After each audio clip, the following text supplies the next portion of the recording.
I was 20 years old. I was at my lowest point. And then one day, and I remember the exact day, March 27th, 1975, I was helping my mother in her beauty shop. My mother owned a beauty shop up in Mount Vernon. And there was this older woman who was considered one of the elders in the town. And I didn't know her personally, but I was looking in the mirror, and every time I looked at the mirror, I could see her behind me, and she was staring at me. She just kept looking at me. Every time I looked at her, she kept giving me these strange looks. So she finally took the dryer off her head and she said something I'll never forget. First of all, she said, "Somebody give me a piece of paper. Give me a piece of paper." She said, "Young boy, I have a prophecy, a spiritual prophecy." She said, "You are going to travel the world and speak to millions of people." I began at Fordham University as a pre-med student. I took a course called cardiac morphogenesis. I couldn't read it, I couldn't say it, I sure couldn't pass it. So then I decided to go into pre-law, then journalism. And with no academic focus, my grades took off in their own direction. I was a 1.8 GPA one semester, and the university very politely suggested that it might be better to take some time off. I found that nothing in life is worthwhile unless you take risks. Nothing. Nelson Mandela said, "There is no passion to be found playing small and settling for a life that's less than the one you're capable of living." Fail big. You will fail at some point in your life. Accept it. You will lose. You will embarrass yourself. You will suck at something. There's no doubt about it. In the acting business, you fail all the time. Early on in my career, I auditioned for a part in a Broadway musical. Perfect role for me, I thought. So I'm in the wings. I'm about to go on stage, but the guy in front of me, he's singing like Pavarotti, and I'm just shrinking. I'm getting smaller and smaller. So they say, "Oh, thank you very much, and you'll be hearing from us." So I come out with my little sheet music, and so I assumed I didn't get the job. But the next part of the audition, he called me back. The next part of the audition is the acting part of the audition. So I'm like, hey, okay, maybe I can't sing, but I know I can act. So they pair me with this guy, and again, I didn't know about musical theater. And musical theater is big, so they can reach everyone all the way in the back of the stadium. And I'm more from a realistic, naturalistic kind of acting where you actually talk to the person next to you. So I don't know what my line was. My line was, "Well, hand me the cup." And his line was, "Well, I will hand you the cup, my dear. The cup will be there to be handed to you." And I didn't get the job.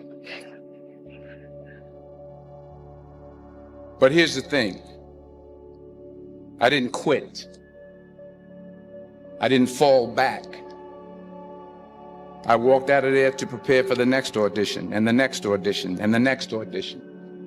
I prayed. I prayed, and I prayed. But I continued to fail, and fail, and fail. But it didn't matter, because you know what? There's an old saying, you hang around the barbershop long enough, sooner or later you're going to get a haircut. So you will catch a break, and I did catch a break. Last year, I did a play called Fences on Broadway. Someone talked about it. Won the Tony Award. But here's the kicker. It was at the Court Theater. It was at the same theater that I failed that first audition 30 years prior. Reggie Jackson struck out 2,600 times in his career, the most in the history of baseball. But you don't hear about the strikeouts. People remember the home runs. Fall forward. Thomas Edison conducted 1,000 failed experiments. Did you know that? I didn't know that. Because the 1,001st was the light bulb. Fall forward. Now, I'm sure in your experiences in school and applying to college and picking your major and deciding what you want to do with life, I'm sure people have told you to make sure you have something to fall back on. Make sure you got something to fall back on, honey. But I never understood that concept, having something to fall back on. If I'm going to fall, I don't want to fall back on anything except my faith. I want to fall forward. I figure at least this way I'll see what I'm going to hit. Fall forward. The point is, every graduate here today has the training and the talent to succeed. But do you have the guts to fail? While it may be frightening, it will also be rewarding. Because the chances you take, the people you meet, the people you love, the faith that you have, that's what's going to define you. Keep working, keep striving, never give up, fall down 7 times, get up 8. Ease is a greater threat to progress than hardship. Without commitment, you'll never start, but more importantly, without consistency, you'll never finish. It's not easy. If it was easy, there'd be no Kerry Washington. If it was easy, there'd be no Taraji Henson, P. Henson. If it were easy, there'd be no Octavia Spencer. But not only that, if it were easy, there'd be no Viola Davis. If it were easy, there'd be no Michael T. Williamson, no Stephen McKinley Henderson, no Russell Hornsby. If it were easy, there'd be no Denzel Washington. So, dreams without goals are just dreams. And they ultimately fuel disappointment. So have dreams, but have goals. Life goals, yearly goals, monthly goals, daily goals. Don't confuse movement with progress. Remember, just because you're doing a lot more doesn't mean you're getting a lot more done. In order to achieve your goals, you must apply discipline, which you have already done, and consistency every day, not just on Tuesday and miss a few days. You have to work at it every day. You have to plan every day. You've heard the saying, we don't plan to fail, we fail to plan. Hard work works. Working really hard is what successful people do.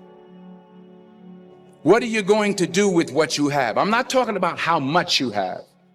Some of you are business majors. Some of you are theologians, nurses, sociologists. Some of you have money. Some of you have patience. Some of you have kindness. Some of you have love. Some of you have the gift of long suffering. Whatever it is, whatever your gift is, what are you going to do with what you have? And it's not how much you have. It's what you do with what you have. We all have different talents. Some of you will be doctors, some lawyers, some scientists, some educators, some nurses. The most selfish thing you can do in this world is help someone else. Why is it selfish? Because the gratification, the goodness that comes to you, the good feeling that I get from helping others, nothing's better than that. Well, I have traveled the world, and I have spoke to millions of people. But that's not the most important thing, the success that I had. The most important thing is that what she taught me and what she told me that day has stayed with me since. I've been protected. I've been directed. I've been corrected. I've kept God in my life, and it's kept me humble. I didn't always stick with him, but he always stuck with me. So stick with him in everything you do. If you think you want to do what you think I've done, then do what I've done. Today's the beginning of the rest of your life, and it can be very frightening. It's a new world out there. It's a mean world out there, and you only live once. So do what you feel passionate about. Take chances. Don't Just aspire to make a living. Aspire to make a difference.